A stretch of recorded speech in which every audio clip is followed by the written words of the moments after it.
Hey guys, funny story with this next interview is before I was gonna do the Flatland Records interview, I got a message in my Facebook, well, in the show's Facebook I got a message on the show's Facebook page, and it was from this guy named Kevin Mantooth. I didn't know who he was, but he knew Christian, the guy that runs Flatland Records, and he asked if he could be on the show, and then I'd be on his show later on. And I thought it was weird, but I mean, I guess I do that too. Like, I send out those little messages, I send out the messages asking if they'd like to be on the podcast. But I know, it's just kind of weird getting one. So now I know why some people don't, message back as quick or as, or even just message back at all. But I'm glad he did message me through his personal Facebook page, so I can, kind of make sure he's not like a serial killer or a murderer. But we got along great. We talked about his business. We talked about anime to what else? Oh, the Avengers. We talked about all kinds of stuff. Hopefully you get to know him. Go rent a property from him. The interview kind of got cut maybe like a couple minutes. I think I was about to ramble on about why I'd like to interview the owners of places, but his plumber called, so that's why it kind of just stops there at the end. But I appreciate everybody for listening. His name is Kevin Mantooth. If you need a rental property, get a hold of him. Real good guy. Real good guy. Thank you. Hope you enjoy it. And hit me up if you ever want to be on the podcast. See ya. Bye. Yeah, so I'm Kevin Mantooth from Lubbock, Texas. I'm a rental estate owner, and then I also am the director for campus ministry at the John Solly Catholic Student Center at St. Elizabeth's Church. So, Renaissance man. Well, let me see. You asked me how I got started. Well, it started a while back. I mean, I kind of just wanted to do, because there's nothing to do in Lubbock besides eat and drink. Yeah. Oh, and shop. But I've kind of figured, hey, let's just trying to figure out what else is there in Lubbock. And I just figured, local business. I know there's huge Walmarts and Targets and stuff, but I don't hear very much about the local businesses. And I just figured let's start something. It started with me and my friends, and then that's when I was like, let's do something with Lubbock and local businesses, and maybe we'll get more followers. Kind of expand through there. Sure. And I mean, that's the name. I guess the name, the locally unknown, I guess it's kind of helps out the local businesses as well, I guess. Sure, yeah, get their name out there a little bit. Yeah. No, you're right. It's a little unfortunate. Most people think outside of a big box store, other things don't exist. But yeah, I've learned that usually the small guy has to compete in some sort of way because they don't have the name recognition, and so it's good customer service. Always being available if you need it. And so I think it's good to be able to get those people out there. Yeah. I know, besides Wiener Schnitzel or Sonic, there was a place in downtown called Fat Tony's, I believe. Oh, yeah. Oh, that place. They had the hot dog eating contest. Oh, did they? Yeah, they used to. I don't know, because I don't think they're open anymore. But I've eaten there twice since I found out about it.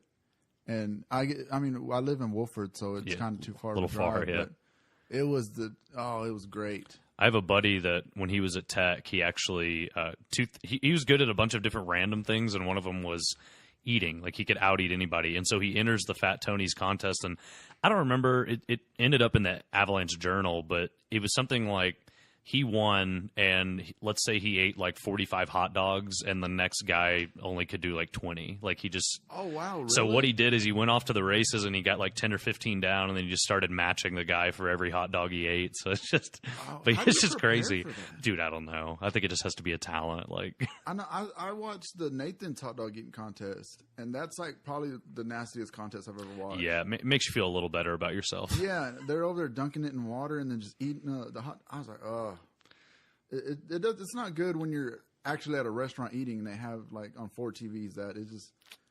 I don't know. It didn't help me feel hungry. No, it just makes me feel terrible. Yeah. It ruins any sense of appetite I had. This is not enjoying the food. That's just like shoving down as much as possible. Like, I want to say like 60 to 70 maybe. That's insane. I don't even know how your stomach. I don't know how your stomach can do that. I don't know. I have no clue. But so what do you do for a living? Yeah, so as I mentioned, I do rental property. So my dad, about 40 years ago, he was in real estate, so he would buy and sell, or you mainly just sell homes. And he started recognizing, like, okay, well, there's a type of real estate loan that you can do where if you live in your unit, so it's like your house, it's a homestead, and you have to be there for a certain amount of time, then you can move out into another home or another rental or another unit you're going to buy, but you get a lower interest rate by doing that. It's a different type of loan. So what he would do is he would buy duplexes, and he'd live in one side, and he'd rent out the other one. And then once he lived there for that amount of time, he would keep repeating that process. So my dad had been doing that for a number of years to where he got some duplexes. He had a house, married my mother. And then as I graduated high school, I was like, well, I'm going to go to college, changed majors like 6 times, wasn't really happy with what I wanted to do. But ultimately, I knew this would be the business I go into. So now I've inherited Mantooth Properties is what we're called. Yeah. We're not as big as like McDougal or Century 21 or any of those, but for a mom and pop operation where there's only 3 of us, we stay pretty dang busy between our duplexes. And we also have an apartment complex, the Coachlight Apartments, which at 82nd Indiana, you know, where that Big Lots used to be, they tore down, and there's a First Bank and Trust. It's right behind that. That's where our apartment complex is. So all in all, we have 77 units that we own, manage, maintain. So we do all the maintenance, all the management. Yeah. You, as I like to say, you can get out of town, but you can never get off work. Yeah. You're always getting calls from tenants in the middle of the night. Do y'all do all the maintenance too? Yep. So I'm the maintenance guy. If like AC unit goes down and say you're out of town, you have to come back? Or? No, so we will sub out. We generally try to do it ourselves just because we know we can get it done quickly. Yeah. But we do have some people, whether they are handymen or we do have official HVAC or electricians, that if it's beyond our scope, if it's something that's like we don't really want to get into, we'll sub it out to somebody. But simple jobs when it comes to hanging doors, fixing windows, hardware locks, drawer repair, small stuff I can just go and take care of. So I've learned a lot by the power of YouTube. It is amazing what you can find on YouTube. Yeah. You just search it, and I guarantee you'll find at least one video. Yeah, and there's always those other ones that just try tricking you, and they're just... yeah, the clickbaits. It's like, you got to like put the fork in the outlet. And I'm like, I feel like that's not how you screw in a light bulb. Doesn't sound too legit, yeah. So you do a podcast as well, right? I do. So... my other job, so that's my mainstay, but then I also am the full-time director of campus ministry and operations for the John Solly Catholic Student Center. We just opened in May. Now, we had a previous Catholic Student Center that was about 3,000 square foot, and now we've gone to one that's 19,000 square foot. So it's humongous. And it's named after the gentleman that's kind of a cool story, Mr. Solly. He was a lawyer here in the West Texas area, and he always went to the Catholic student mass at St. Elizabeth's. And on his deathbed, he called our pastor, Father Emiliano, and he said, what's it going to take in order to get my name on a new student center? And we're like, we have no idea. Like, we haven't even, that's so far off. That's a dream. Like, that's going to take a long time to do a campaign. And he's like, turns to his lawyer. I'm not making this up. He just turns to his lawyer there in his bed, and he says, all right, put $5 million for him in the will. And just like that, just donated $5 million upon his death, which was pretty soon after. And that's why we've named it after him, and it's an absolutely gorgeous facility. So I love to listen to podcasts, and it's amazing just how much that's exploded in the last 5 to 6 years. You can just buy a mixer and a couple of mics, and you've got your own radio show without all the expensive equipment needed for broadcasting. Yeah. So we have one that we run out of the Student Center. We have 2 different podcasts we run. One is called the Sunday Application, and it's where I take scripture readings that are related on Sundays. So in the Catholic Church, we've got a first reading, a second reading, a psalm, and a gospel that are usually thematically connected. And the first reading's from the Old Testament, and the second reading's from the New Testament, and we have the gospel, and they're all connected in some way. So I discuss what that connection is, but then how it applies in our lives. and how we can learn and grow from the Scripture. And the second one we have is called the Catholic Experience. You being a podcaster, have you heard of the Joe Rogan Experience? Have you ever? Yes. Okay, so that's one of the most popularly downloaded podcasts, and so I kind of ripped off that name and we just call it the Catholic Experience. So I get people on there to talk about their faith, even if they are non-Catholic, but generally they're Catholics that have either been in campus ministry, are currently in it, or they might be a Lubbock local. We just get people on there to talk about their journey, what they do, what their expertise might be, and similarly to Joe Rogan, just have a conversation, pick their brain, and see kind of what they want to do. Yeah, I mean, I like the whole newspaper question answers, but I like the whole conversation part about it. That's what I feel like a podcast should be. Sure, and it's like when you go to a bar and you sit down and talk with someone, you don't have questions prepared usually. Yeah. You just have a conversation, and I think that leads to listening to understand rather than listening to respond. So if I ask you a question and immediately I just have the next question in mind, but I'm not going to comment on what you said, it sounds a little flat, just black and white. But versus if I'm listening to what you're saying, I want to comment on that. Let's talk more about it. That's what we're built to do as humans, is to converse, hear, understand, and then feedback off of that. Yeah. So what other podcasts do you listen to besides? Man, Ben Shapiro's got a really popular podcast. Mm-hmm. He's a conservative. I catch him on YouTube videos on Facebook every now and then. Joe Rogan's a big one. Trying to think of now that I'm trying to come up with them on the spot. It's there's one I listen to a lot of Catholic ones. There's one called The Catholic Guy. That's he just and it's really funny. His executive producer, his name's Tyler. He's actually atheist, and so they go at each other all the time, in a playful way, but they're best friends. They travel all over the world, but it's funny to hear this atheist, he'll kind of say things about faith in general, and it's come across as a joke, but that's a pretty dynamic one.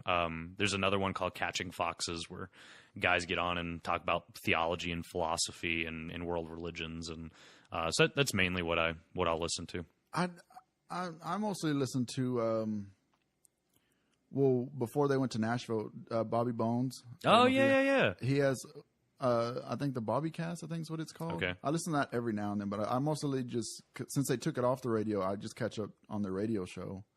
And then I'll listen to, I don't know if you know the comedian Mark Maron. Oh, yeah. He has a pretty good podcast. Does he? Yeah. It's kind of somewhat what I'm basing the conversations off of, because he kind of just goes back and forth. He kind of has questions, I guess, already kind of written out, but how you said, it kind of just, it doesn't go one right gives after the it a starting point, yeah, and then they converse from that. Yeah, and then I listen to Stuff You Should Know. Okay. They, I think the last one I listened to was about the Miranda rights. What was it? No, it was about it was called The Man in the Hole. Okay. And it's about a man in some forest that has since the early 90s has been secluded from civilization, so he's just out in the woods by himself. That sounds like an okay life. Yeah, it's weird. You learn a bunch of stuff. They have one of the drug courts, the Miranda rights. They just have a ton. It's pretty interesting. You learn. It's stuff you should know. Yeah, it's. I have to check. I don't know if I would want to know about the guy that's in the woods, but it's just random stuff that things you should find out. And there's one about the. Apparently there's a low frequency hum that everybody or some people hear, but most of the population can't. I don't know. It's very weird. I did learn about the Pied Piper. The Pied Piper. Yeah. Tell me all about it. The phrase "paid the Pied Piper." Uh-huh. It's about somewhere in Germany, I think. They had this infestation of rats, and they couldn't get rid of them. And this guy that played the Pied Piper went in there and said, "Hey, if you pay me $60,000, I'll get rid of all the rats." And they didn't really believe him. They're like, "Okay, yeah, sure." He plays his piper, I guess. His tune, yeah. And then gets all the rats to follow him to a local river. All the rats drown, and he gets rid of them. That's cheery. Yeah, I'm sure the ASPCA would be all over that. They were confused. They didn't know what was going on. They didn't want to pay him because they didn't have the money, but they kind of just agreed to it because they didn't really believe him. So he said, "Okay, that's fine." I think he went down on his rate, and they said no. They gave him $1,000, but it was that wasn't even half of what he had asked for. But he said, "That's fine. I'll come back and get paid later." and they kind of just laughed and, you know, let him leave. And he comes back at night and he plays his piper, and the children start following him, and they follow him to like a cave somewhere up in the mountains or something. And they've never been able to find those kids anymore. Oh, wow. That story got even worse. Yeah. But I mean, he's a good exterminator, I guess. Yeah, I guess so. Yeah. I wouldn't. I mean, I'd trust pay him him. around your kids. Yeah, I'd pay him. That's about it. Let me see. I really had no questions because I couldn't find much besides what you told me on the Facebook Messenger. Yeah. Well, I really like music. That's why. So Christian and I, we went to college together. He was your previous guest. Okay, For those that had it. Yeah. I knew you knew him, but I didn't know how. Yeah. So we actually were involved at the student center together. We were both involved in a retreat called Raider Awakening. Okay. And so that's how I got to know him. So do you know Bobby Joe too? Bobby Joe. Elliot? I don't think so. Oh, okay. Is that his business partner? No, she's my aunt, but they okay. know each other. He explains it on the podcast. I can't remember, but I didn't know if he had. I didn't get to see the whole. I didn't listen to the whole thing. It's long. Yeah, 2.5 hours. Yeah, that's impressive. That's what I thought when I ended that's it. Like Joe, that's like Joe Rogan level. But yeah, so we knew each other in college, and really, really solid guy. We played on a slow pitch softball team together. We played music together, and so when he opened up the record thing, which Christian, please forgive me, I still have not gone to see you there. But whenever I saw that it got tagged on there, I was like, yeah, that's neat that he's getting to go on. I see you got the guitar over here. Do you like to play? No. I mean, I played when I was in SPC. Okay. That's where I tried to learn it. I couldn't understand it. Oh, okay. I had like a electric piano that I understood better, and I could actually play a song. But I started liking music when I moved, because I used to live in Houston. I moved back to Sundown, and they threw me in band, and I'd never played an instrument before. And they gave me the trumpet, and I was actually pretty good at the trumpet for never practicing. Yeah, I don't understand. I get it, like the valves. I don't understand how you make. I guess it's based on what you press and what's open that gives you the note. That looks hard. Well, because like on a single valve, there's like holes cut through like in certain directions. So when you press them, I guess the air kind of, I don't know. I guess the air bends or something. It's very weird. Yeah. See, what's funny thing about guitar for me is when I started, I was not classically musically trained. So I took basic music when I was in elementary school. I don't know how to read music. Don't give it to me because I'll be lost. But I understood the concept of like, when I play these notes, it's a chord and that sounds good together. So I would just find songs that I really liked playing. So the first song I actually learned was House of the Rising Sun. I always loved that song. It meant a lot to my dad as well, just because he grew up on it and it's nostalgic. Yeah. So I was like, all right, I'm going to learn that song. And I had no idea why this was an A minor, or this is an F, or this is a C or a G or whatever. I'm like, all right, let's go with it. So I slowly started learning acoustic guitar, and it wasn't until like 3 years later that I finally, and this is, some people are going to laugh about this, that I finally understood why it's called a C or a G is based on the root note, like the bass note in the, like, that would make. I never knew that. I just know like, because I can read music. Mm-hmm. But like where the note is on the scale, I'll just play it, and I just know it as that. But I never knew like why it's an A or a C or. Sure, yeah, and so like with chords, it's named after the root note. So when you're playing a C chord, you're usually playing the first, the third, and the fifth. If it's a major, the first, third, and fifth. And so with a C, that would be a C, an E, and a G. And so when you play a C chord, if you are pressing down on a string or if a string is open, it's usually one of those notes, and that's why it sounds good together. I didn't realize that, though. Like, I didn't understand theory at all. So it's like, whoa, well, C and G and E minor and D all go well together. Like, that's like the famous 4-chord progression. Like, like 90% of all pop songs come from it. And I didn't understand why. And then I was like, oh, well, it's because it's a 1, 5, 6, 4, understanding all those sorts of things. I was like, but that took me like 8 or 10 years. And it was just because I wanted to play it, and I never really wanted to take time to understand it, which is a little unfortunate because I feel like true music lovers out there are dying a little inside hearing this conversation. Yeah. It's like the guy that buys the really nice sports car and doesn't care to know anything about like what a manual or an automatic transmission is, or like that. So I was that guy when it came to music, but I love to play. So I played guitar and Christian, he's a way better drummer than me, but I can do like basic 4/4, 3/4, a 6/8 beat. And then I'm learning piano. I've got a digital piano. That's hard for me with the whole coordinating the right and left hands. Yeah, it starts out hard. I can't remember Are you just learning it yourself? Oh yeah, just self-teaching. Okay. Because I took a teacher at SPC and she was great. Oh yeah. Yeah, but like I really got into. I actually like the piano. I got one of those the electric Philips, or I don't know what brand it was, but anyways, piano, and I'd sit there and I'd play the song. It's that doing both, and you got your right hand playing like 4 notes or 3 notes, and you got your left hand playing another note or something.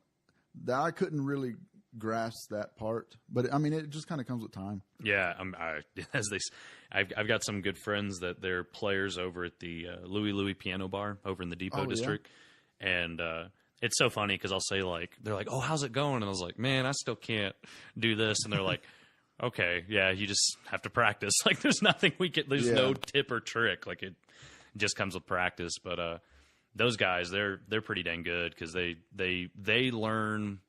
So they don't learn songs in a classic sense because they have to fill in as the band, right? So the way that they play it almost sounds like a drum beat at times. So it's not necessarily just straightforward piano playing.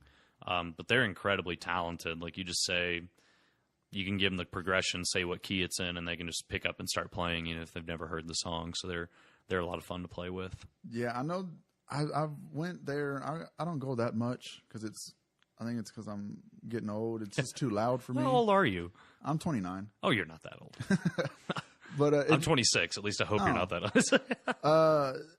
What was that? Oh, yeah, it's too loud. It is pretty dang loud, yeah. Like there or like, I don't go to Cluso's very much anymore, but I also don't want to get shot. Yeah, no, that's good. Not Wild West, but Blue Light. Yeah, it gets pretty loud too. Yeah.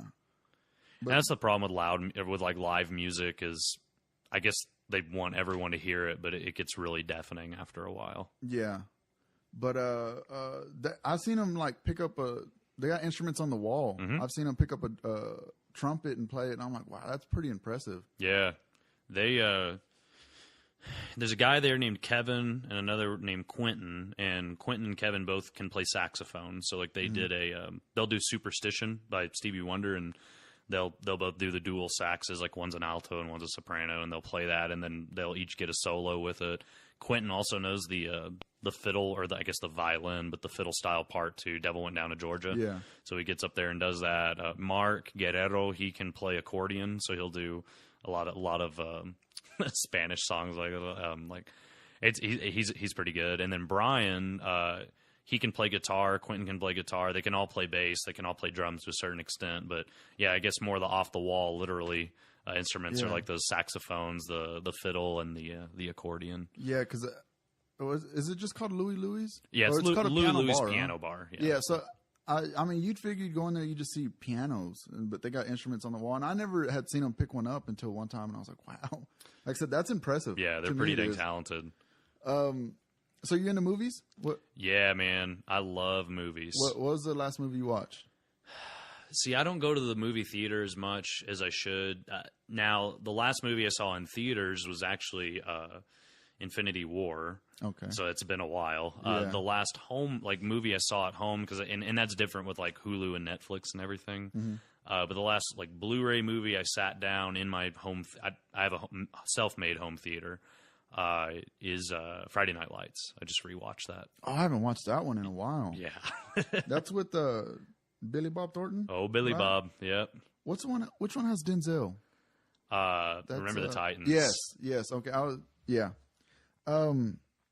Did you like Infinity War? I did. That was a pretty solid film. Yeah, I'm a big Marvel fan. Are you? Yeah. Yeah, so spoilers, but you should know by now if you haven't gone and seen these movies. Yeah, what was really interesting, I'd like your take on this. So the infamous final scene when, half the population with the snap is going away. When Tom Holland, who's playing Spider-Man, whenever he's like, oh no, I'm not ready, and then I'm sorry, Mr. Stark, that didn't get me as much as Groot and Rocket. So like when Groot says like, I am Groot, and he's withering away in the ashes, and you come to find out that the Gunn brothers who were directing it, they said that what that literally translated to, what he told Rocket was like dad. Yeah. So like he saw him as a dad figure. And what's interesting is you see Groot, you know, progressing as like baby Groot, teenage Groot, and, you know, he's kind of coming in this weird adolescent phase at this point. But it was like that. That's what got me. It's just the father-son connection more than the Spider-Man, Iron Man one. But yeah, I mean, I loved the whole movie, but I never really looked into that part that much. I did notice that, like how they are the father-son, like I guess the duos in the whole movie. Well, I guess that way Groot can't really express himself because not everybody speaks. Sure. His Groot. Yeah. But so Spider-Man, I guess, is the one that had to hold, or is it Tom? Yeah, Tom Holland had to like actually express him dying. I guess they kind of did it that way and let Rocket be like the dad that actually, you know, it's like, hey, no, don't go, because Tony Stark didn't say anything, did he? Oh no, he was like, "You'll be all right, buddy." Or yeah, we'll I think he was fix just. this." I think he was just trying to assure him, and Yeah. he's just in shock, like trying to like Yeah. just seeing someone wither. I can't like that was the thing that was kind of funny to me, and I don't mean comically, but if you died right now, like that would be traumatic. If you withered into ashes, like I would be flipping shit like that. Like, and the fact that they're just like, oh, this is sad. I'm like, okay, let's really try. Now, maybe they just had so much shock they couldn't react in that way. You know the one that I seen that take it real hard was Okoye. Mm-hmm. She like, you could actually see her like really wanting to cry, and I was like, wow. Yeah, that was pretty impactful. Yeah. And you know, that is the one movie. Now, I'm not a big MCU. I'm more of MCU. I didn't read the comics. I'm the same. I started with Iron Man. So when you come to find out that like, okay, like all these people are gonna come back, I liked though that that main characters died. Like you were like sitting there like, oh my gosh, like I thought they were just gonna kill off insignificant people and all the Avengers would still be like, no, like some major people died and withered away, and it's like, holy mother.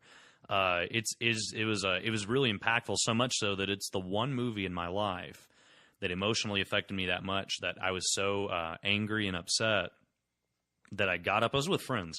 I get up, I walked out of the theater. I didn't say goodbye to anybody, and I'm a very social person. So the fact that I just go to my truck, I get in, and I drive home and go straight to bed. I was so emotionally affected by that. See, I couldn't the only time, because I only went once to the theater, because I think that one time there was like a baby in there, and that never equals anything good. And I can't remember. I think there was like somebody talking during the movie, and I'm like, I don't want to, because like I love the Marvel movies. Yeah. And I was waiting for the baby to go off to start crying, and then those people wouldn't be quiet. And I'm like, this, I don't know. And then I had to like pee from like after like the first 30 minutes, but I didn't want to get up. So an hour and a half later, I just got up and left. I didn't watch the whole Nick Fury, Maria Hill thing. I had to like look up on YouTube 4 or 5 days later. Yeah, and there's something that I've learned about going to movies within the first week of their opening. Number one, everyone's going to be, oh my gosh, it's the most amazing thing ever. Yeah. So I like for that to die down. But number two, you get all the diehard fans out of the way, because it is really annoying to me. Like I'm a big Star Wars fan. I also know how to keep my mouth shut while a movie's going on. Yeah. But there's those people that and start like whispering to their friends about, oh, did you catch that reference to? And that drives me crazy. And so like I've just learned to. Well, I guess I saw Solo. That's the last movie I saw, because that came after Infinity War, the Star Wars Solo. Which I was surprised that did so badly as it did. I really enjoyed it, but I like waiting like a week after something comes out just to let that kind of die down, and just like casual lax movie fans are going at this point. So it's like, okay, like I don't have to worry too much about the crowd getting out of control. Yeah, oh man, that's why I like going to Alamo Theater, but it also annoys me that they're walking back and forth, and I'm like, dude, sit down. Or somebody quit ordering stuff. That's right, yeah. is the one of the first times I ever went to Alamo was with a buddy of mine, Jesse, and now his fiancee, Elisa, and we went to go see Straight Outta Compton. Mm-hmm. And the reason why we like going to Alamo is for that reason. Like, everyone has to be quiet. You can get reported. Oh, I had a yawn coming on. Yikes. Hope it doesn't get you. And we get in there, and people are going crazy over this movie. People are just emphatic about it, and they're like jumping up in the front row, like, yeah, Eazy-E, baby, like just having a good time. And I was like, yeah, this is the one movie I'm not reporting anybody because I feel like it'd be like, who reported me? I'm here enjoying my movie. And it's like, oh, yeah, I'm not going to do it. So that was the most lively performance of a crowd I've ever seen. And it was really cool because, I mean, everyone just loves the NWA and the cultural impact it had on hip hop and society and bringing some issues to the forefront. And so it was cool to see a bunch of different people just come to enjoy it. And I think it was really well done too. Yeah. I remember I had something like, I want to say it's the only time it's happened to me. I went to Oklahoma City to go visit one of my friends. That's when Civil War came out in theaters. And everybody was thinking, oh, Spider-Man's supposed to be in the movie. And I think maybe like the week before they had put out that trailer where Spider-Man stole Cap's shield or something like that. And right when it fades to black where Tony's like, yeah, I have somebody, and it goes to, they're in Brooklyn and they're in an apartment, and what's his name? I can't remember his name. Peter Parker walks in. Everybody cheers. And they're like, yeah, welcome to the event. I'm like, he can't hear y'all. They're like telling him, like, welcome to Avengers Spider-Man. It's a huge pet peeve. It's like when the movie ends and people are clapping. Yeah. It's like, they can't hear you. And it was like the whole room was telling Tom Holland to welcome to the Avengers. I was like, he's not here. But, I mean, I was like, this is weird. This is weird to me. Yeah, people can be a little obnoxious with their movie-going I think the last movie, or I went to a midnight showing of Iron Man 3, I think. That was the last midnight showing I went to. And that, I don't even think was that bad. No, I don't think I remember it. Well, that was here in Lubbock, too. So, but there was somebody dressed in like an Iron Man suit, which was I always find that very random.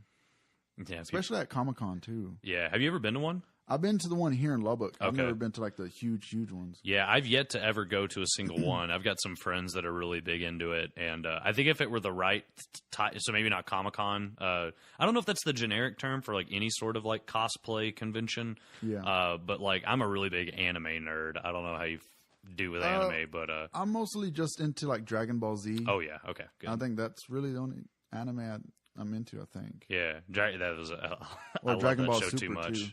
I haven't watched that. Is it? Oh, really? Is it worth the time? I mean, I'm just a big Dragon Ball fan, so yeah, I would say so. Okay. Yeah, I was a really big Z fan. I didn't get into GT just because that was ridiculous. Yeah, that one. The only good thing it gave us was Super Saiyan 4. That was and they don't even use that anymore. Yeah, now it was just God a useless. Super Saiyan God. Yeah, and that's the only thing that I hate about most comic book or animes. It's mangas, I guess, is the written form.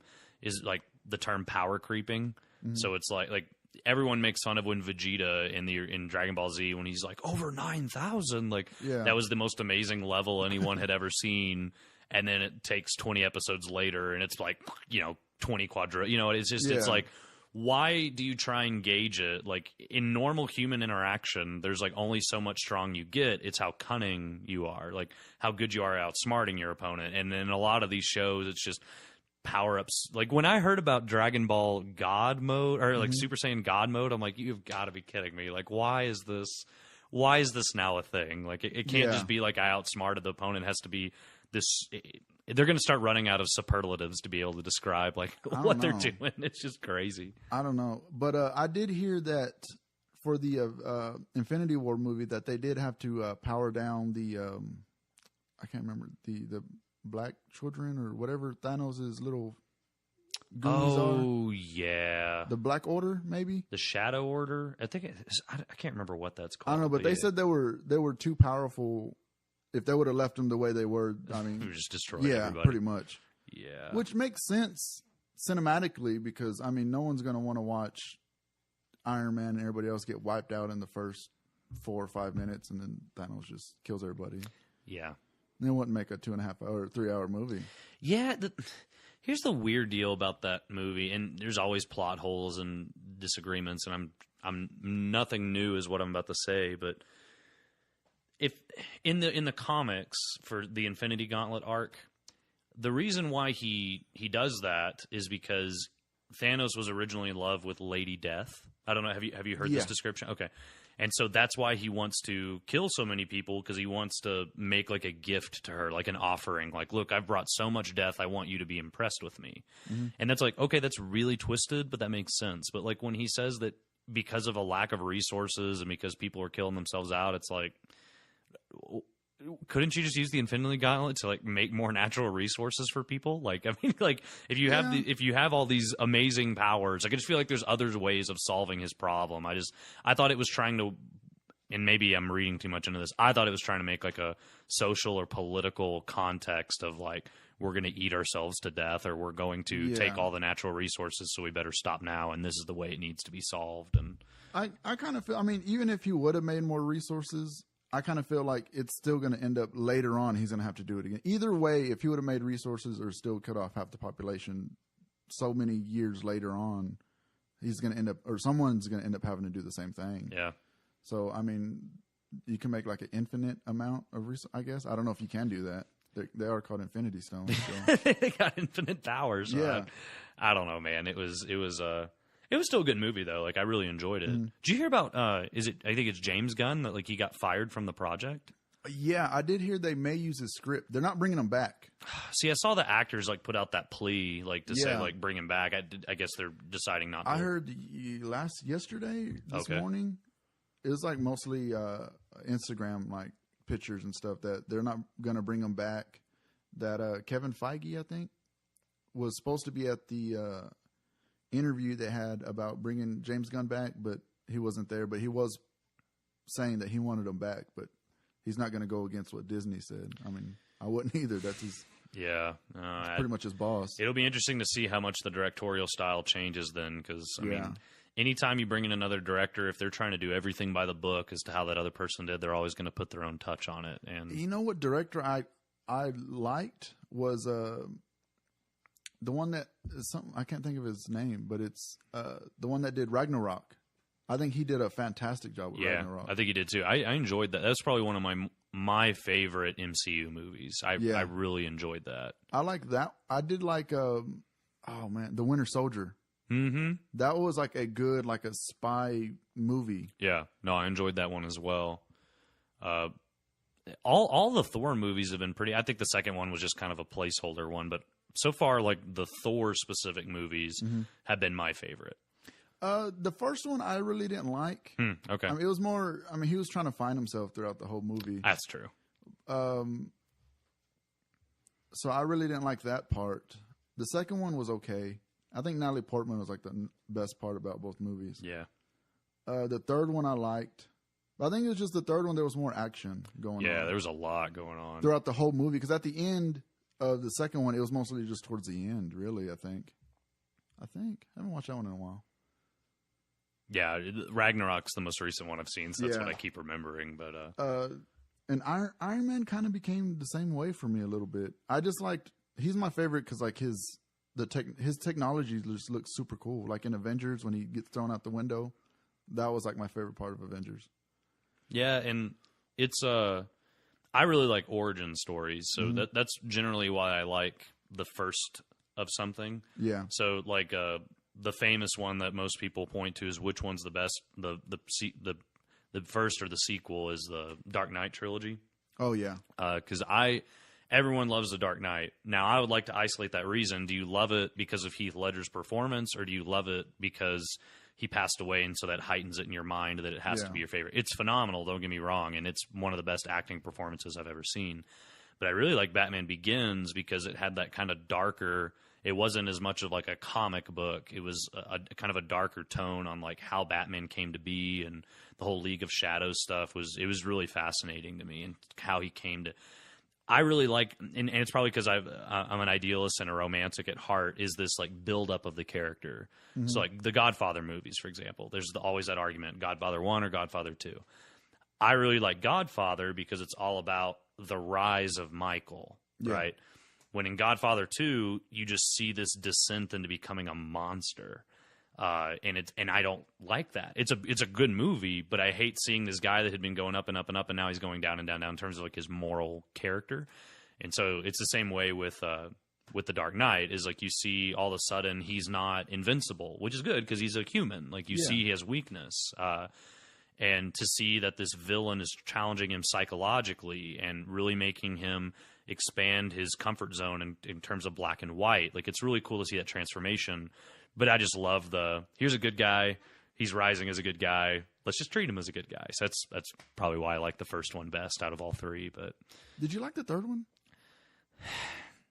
No. I think I watched it for the first time maybe like a month and a half, 2 months ago. Oh, you had just seen it? Yeah. I'm not a big Batman fan. Oh, really. okay. Well, movie-wise, mostly because I have friends that tell me Iron Man sucks. I'm like, dude, Alfred builds all of Batman's stuff. Like, that's really the only rebuttal I have. But because I tell, like you said, you go off of all the movies. I don't. Sure. I never read any of the comics either. So, but yeah, the Heath Ledger one was great. I did love that one. I can't remember the first one really much. I remember that was where they had Scarecrow as the, yeah. He goes off in like trains and stuff, right? Yeah, because he gets sent away or something. Well, so like he wants to learn. I can't remember the origin as to why he wants to learn this, but I guess he wants to learn how to conquer his fear. Yeah. So that's when he goes to the League of Shadows, and then he not only trains his mind, body, and spirit. You know, the stereotypical, but yeah. But yeah, so that's how he goes about that, and then it's kind of a weird like device though, is like the electromagnetic wave thing that causes water to, you know, just explode out into the air and turn into a mist. And so it was supposed to like drain Gotham of all its water supply. And I'm like, couldn't they just move? Like, it's like, that was kind of a weird. I think that does hinder DC though, that Gotham is just made up. Yeah. Because I think that helps out Marvel, because like the Daredevil series, like being in Hell's Kitchen. Like, that's they can actually use places and people can be like, oh, okay, I've been there. You know, I've seen that. Or, I think that's what, besides that trilogy, because I think they were doing something great. I think they had the potential to do something great if they would have done it like Marvel. They started with Iron Man, and then I think Iron Man 2 pretty quickly. But then they started throwing in other characters' origins, like the Captain America, and then I can't remember who, Thor. Mm-hmm. Then they did Avengers. I think DC, if they would have stayed with Christian Bale as Batman and with those movies, I think they would have had a chance of. Because right now, I think they're trying to catch up way too fast. Exactly. Yeah. They look at where Marvel's at and they feel like we have to get there now. And it's like, hey, Marvel's going to mess up eventually. Like, as much as I love all their movies, they're going to mess up. They're going to do something wrong, and people are going to be looking for something else. And if DC just had stayed the course by slow and steady and we'll get there, I think it would have done them a lot better. And they're still doing okay, but now because they've faltered and plundered a couple of times, people just always relate it back to Marvel about how much better Marvel is, and it's not helping their cause. Yeah, no, I put it, I don't want to say it's the writers. I think it's like the company as a whole, or the ones pushing the movies out, because like when they did Justice League, it was okay, but they wanted to throw in that robot Cyborg, Aquaman, and like the Flash. Yeah. Which also gets me talking about the Flash. I hate how they don't use the actor from the TV. Or like the TV series, because that bugs me.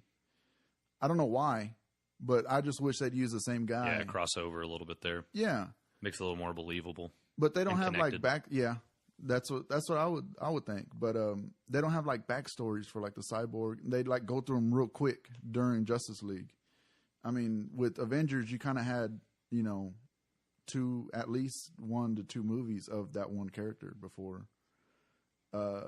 them going off, and you had more of like a personal connection with them, I guess. Yeah. But I don't know. That's just me.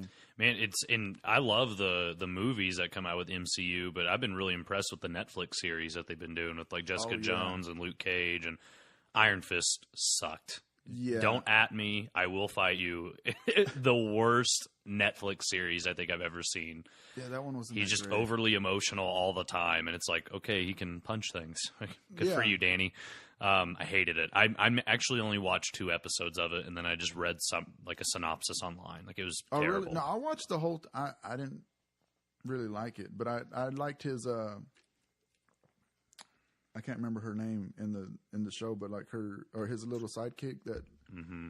I guess she's like an Asian girl or whatever. I don't know. Oh, yeah. She seemed cool. She kind of like kept it going for me. And then I think Rosario Dawson came in later on. She's good, man. I like how she's been in a part of each of these people's lives. And it's the same she's kind of actress. the conduit for everyone. Yeah. I mean, if they would have done like the same character but different actress, I don't know. It just would bug me.